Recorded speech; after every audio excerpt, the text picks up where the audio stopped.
বাংলাদেশে এখন একটি বিশৃঙ্খল পরিস্থিতি চলছে।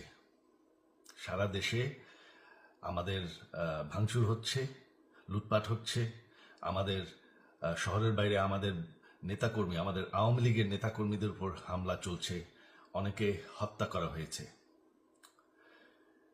এই পরিস্থিতিতে আমি বলতে চাই, আওয়ামী লীগ হচ্ছে বাংলাদেশের সবথেকে পুরাতন গণতান্ত্রিক এবং সবথেকে বড় দল।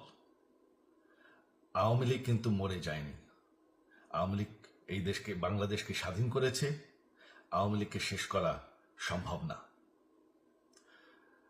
আমরা বলেছিলাম যে আমার পরিবার আর রাজনীতি করবে না, তবে আমাদের নেতাকর্মীর উপর যেভাবে হামলা হচ্ছে, এই পরিস্থিতিতে আমরা হাল ছেড়ে দিতে পারি না। বাংলাদেশে যদি গণতন্ত্র, নতুন বাংলাদেশ গড়ে তুলতে হয়,